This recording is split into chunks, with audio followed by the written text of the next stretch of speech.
started to hear it as music, as, you know, I suppose what you'd term as fairy music, kind of Irish harp music, or sort of some Scottish music of some kind, sort of stuff.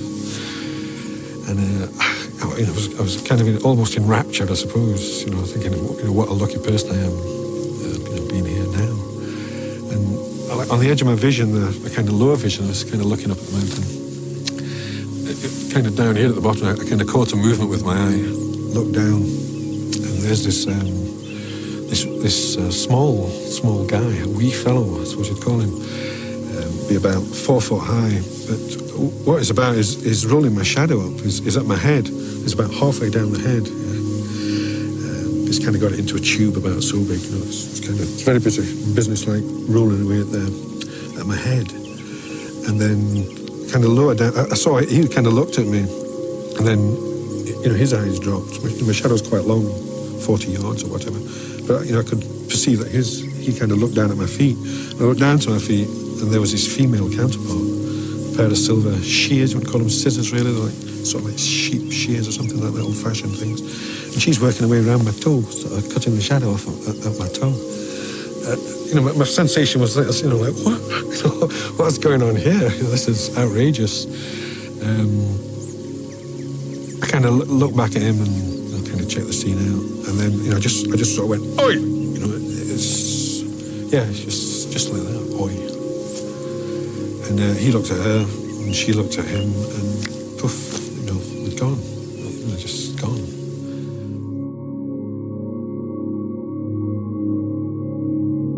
What is the significance of fairy lore? How did such a strange concept become a part of human consciousness? In the conclusion to this series, we explore some possible explanations for its genesis and reflect on what it might say about ourselves, as well as the nature of reality itself. Like all supernatural phenomena, we inevitably run into the question of whether it comes from within us or without us. Perhaps it is both. In some ineffable way, imagination informs us of reality. It seems as we discover more of our inner nature, the nature of reality, in turn, reveals itself to us in a never-ending process of mutual disclosure. To understand it, we must mold ourselves to it, and in a sense, become it. Welcome to the Hidden Passage.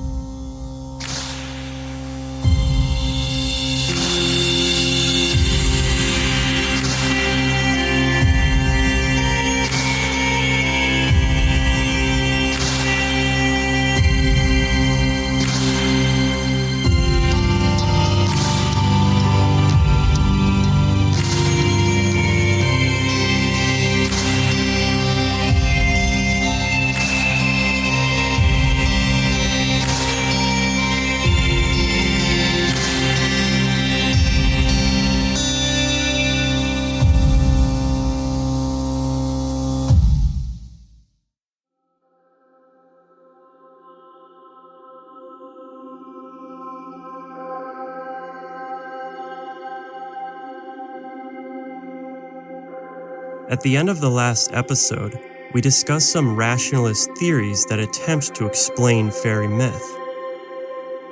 Aside from scientific explanations, there are also sociological ones. The first is that the changeling wasn't so much an actual belief as it was an excuse to commit infanticide against children who were deemed a drain on resources to poor families. There is also a theory that suggests such creatures were invented by parents as a means of keeping their children out of danger. This invented monster is known as the boogeyman, a type of hyperbolic representation of a terrestrial threat.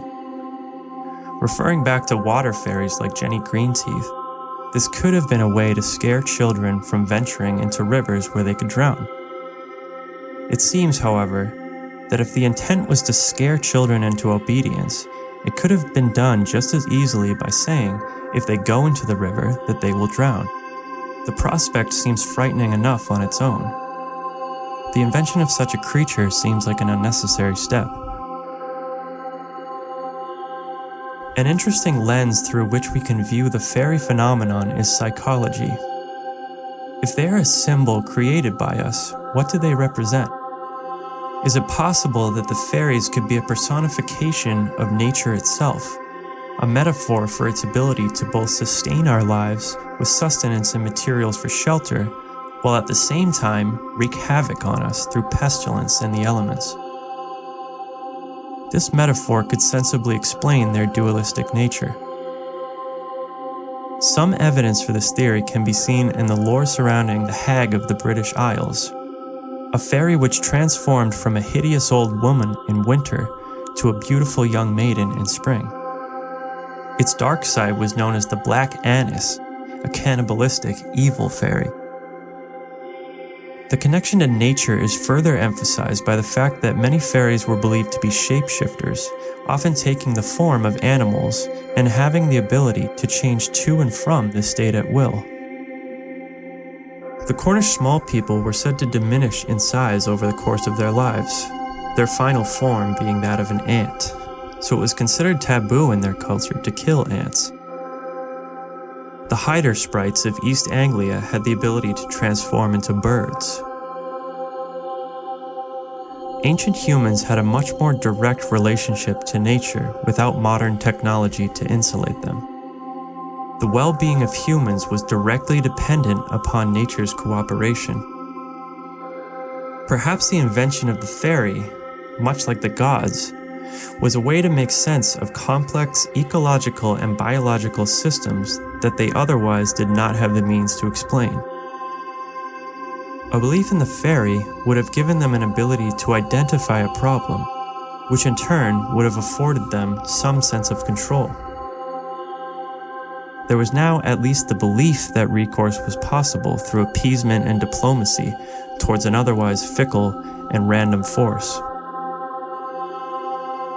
As much as they can represent our external reality, they can also represent a part of ourselves. After all, they do take a form in our likeness.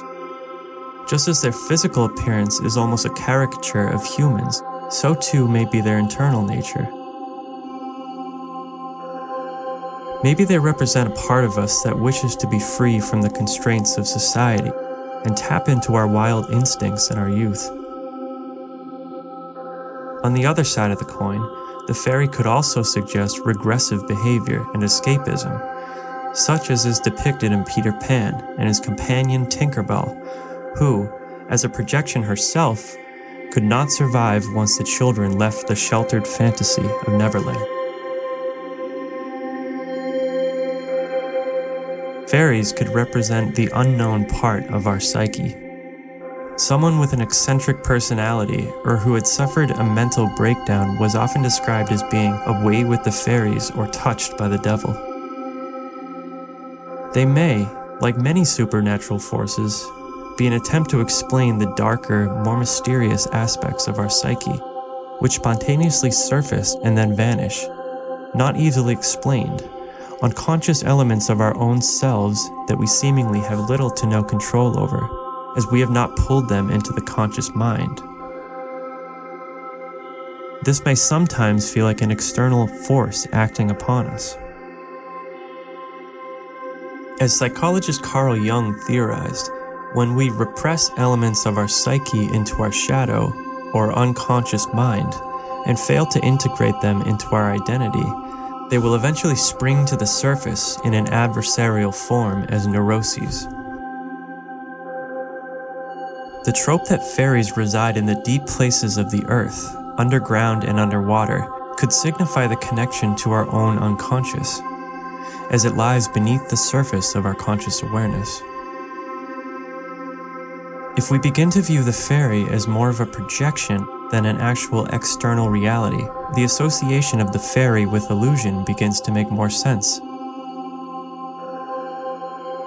The connection between fairies and humans is also illustrated in the stories of fairy kings, who were at one point human but became fairy, such as King Oberon, who was cursed with a dwarf-like stature, and O'Donoghue, who relinquished his kingdom to retire at the lake bottom.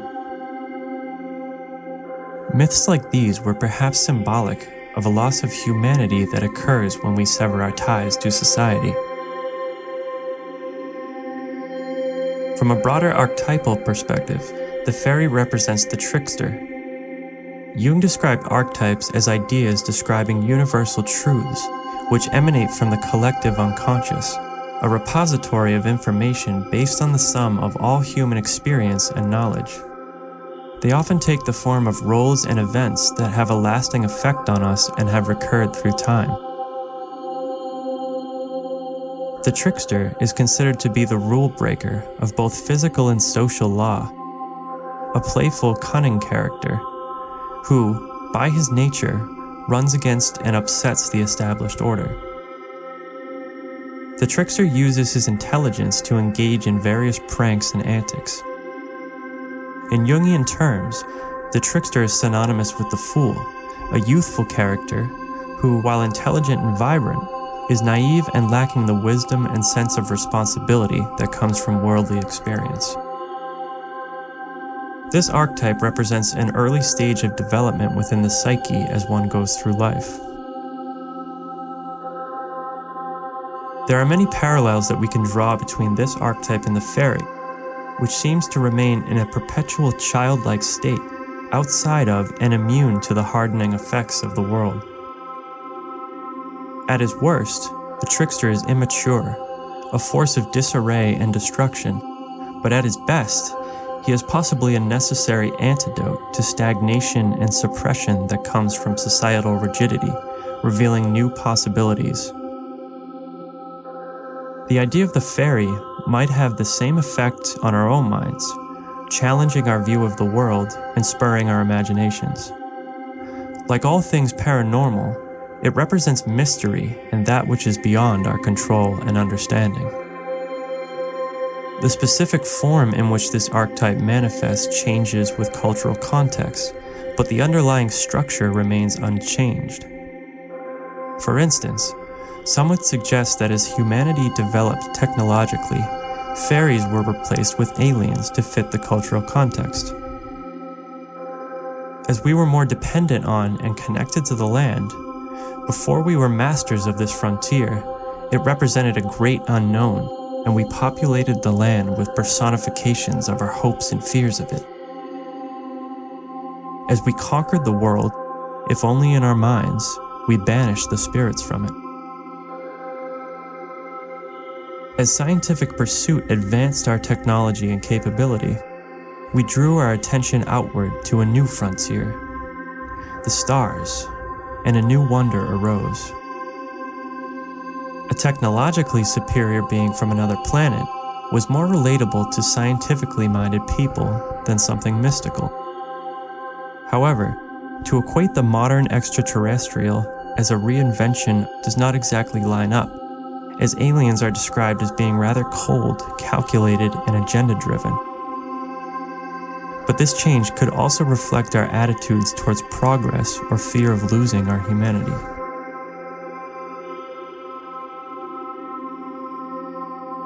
While these theories sound plausible, it does not explain why, to this day, people of sound mind have very real encounters with fairies. These experiences seem to be random and unsolicited under plain circumstances. The possibility must be considered that these are actual living entities. It is highly unlikely that fairies were flesh and blood creatures that existed on Earth, though some have speculated that they were possibly a race of small relic hominids, such as Homo floresiensis, but this species became extinct 50,000 years ago. The timeline does not fit, and while one could make the argument that fairy myths were based on such hominids and passed down from a time when they did exist, exaggerated and fictionalized over time, the descriptions of their magical ability, alien appearance, and wit simply do not align with the relatively unintelligent and unsophisticated pre-human species. This theory is considered outdated by modern scholars.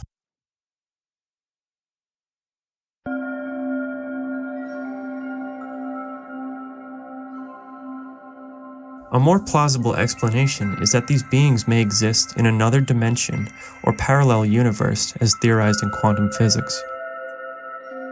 Through mathematics and studying the anomalous behavior of accelerated subatomic particles, which seem to blink into and out of our existence, scientists are finding it increasingly likely that there are at least 11 dimensions and a virtually infinite number of parallel universes that may exist in these higher dimensions.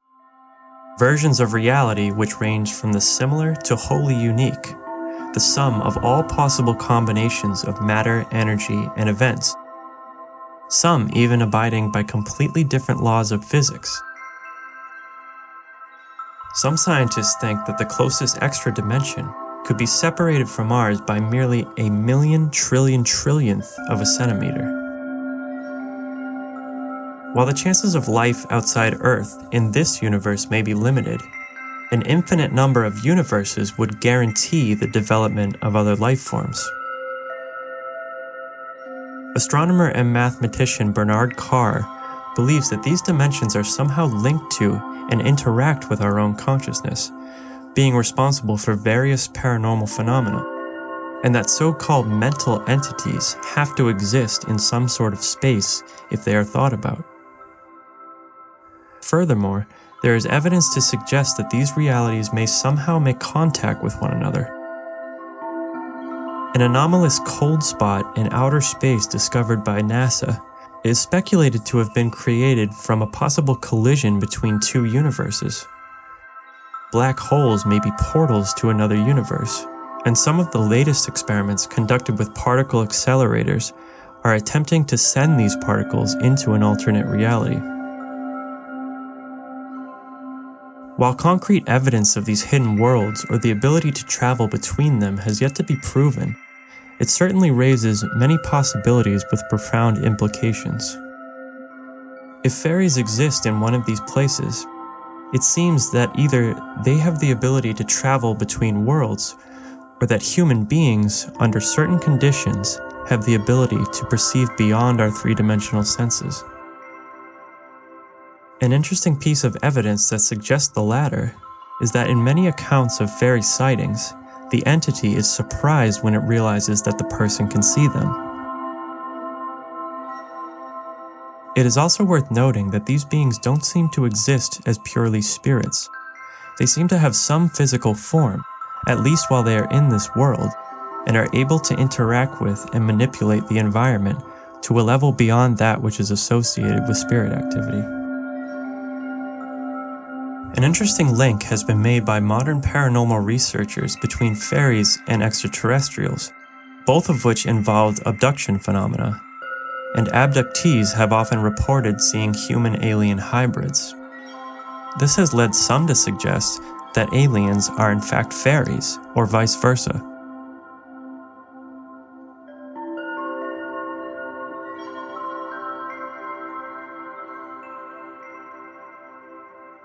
There are many first-hand witness accounts of fairies which continue to this day. The late British author Marjorie T. Johnson devoted many years of her life to collecting authentic accounts of fairy encounters, especially by witnesses who are not enthusiasts of the subject or believers in fairies before their encounters occurred. Johnson amassed over 400 witness testimonies, which span from the late 1800s to mid-1900s. The witnesses were of various ages and all walks of life, and the beings they described run the gamut of characteristics, some with wings, some without, some large and some small, some more elfin and some more human-like, some even appearing to be made out of plants and tree roots. In one account, a military commander named Thomas Powell was fishing in a wooded stream in Wales.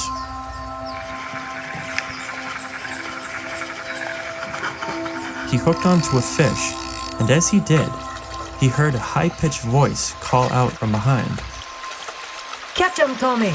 I like to eat trouts! Tommy, man! Give 'em to me, Tommy!" Startled, Powell looked up to see a small old man, wearing bright green trousers and dancing about, waving his arms.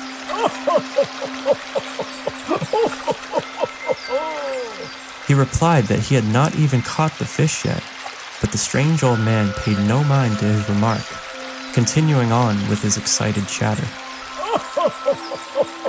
As Powell looked back down to pull in his fish, the commotion stopped, and a few seconds later, he looked back up to see that the old man had disappeared, which to his mind was impossible in such an open space.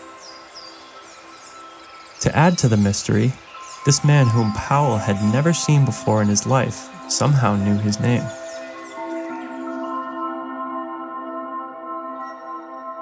One of my personal correspondents who lives in Mexico recounted a story that had been told by his father. He stated that one night he had driven out with some friends to a remote area outside a small town in Mexico. They walked a few minutes from the car to a secluded spot. After socializing for some time late into the night, they decided to get ready to leave. One of the friends returned to the car ahead of the rest of the group to start the engine and warm it up. Sitting in the passenger seat, he reaches for the keyhole to start the car, when suddenly he hears a small, strange voice ask him, "Are we leaving already?" Startled, he looks in the direction of the voice to see a small humanoid staring at him. "Are we leaving already?" The being asked him again. Panicked, the witness jumped into the driver's seat and threw the car into reverse.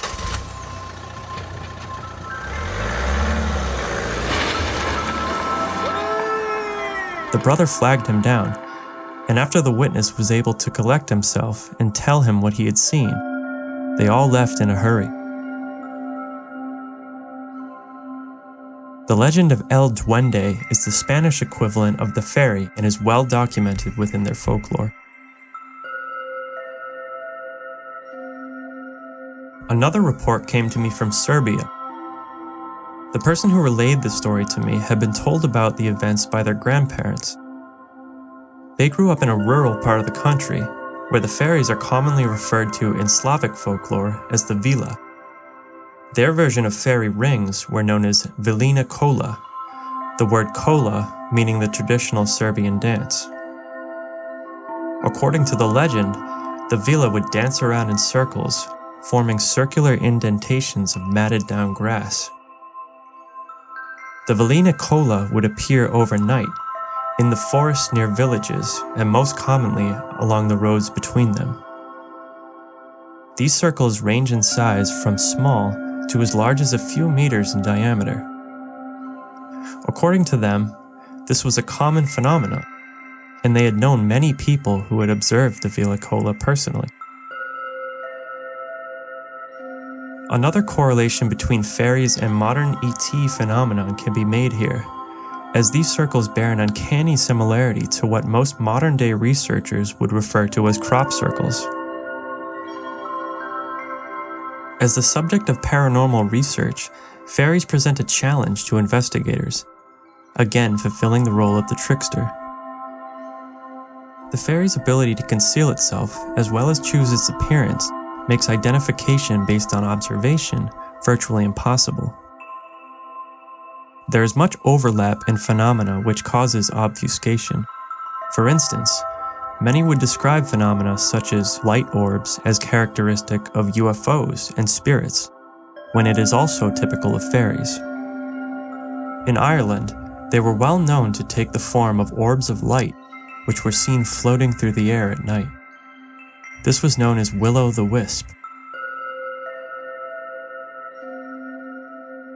Another phenomenon that was commonly considered to be the work of the villa was the appearance of hundreds of small braids in horses' manes, which, like the circles, would inexplicably appear overnight while the horses were kept in their stables. According to witnesses, these braids were so small and tightly wound that they could not be untied, but just as mysteriously as they had appeared, the next day they would be undone. The fairy continues to manifest worldwide across cultures. Even in my area of New England, there are Native American legends told of the Pukwudgie, one of many small humanoids known to them, which they refer to collectively in English as the little people. In one account close to where I live, a homeowner who had heard strange noises and tapping on his walls at night awoke to find tiny handprints on the windows of his house the next day.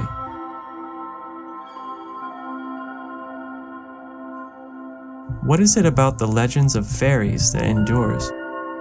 While most people no longer believe in them, we still find these myths appealing and hold a space for them in our consciousness and in our art. Even something as benign as gnome lawn ornaments may speak to our longing to connect to our past. Such things are part of our cultural heritage, a lost part of our identity, which can add value and meaning to our lives, enriching our view of the world. And even now, in some places, the belief in fairies persists. As an old man from Donegal once said, "We don't believe in them because we don't have to. They're here whether we believe in them or not."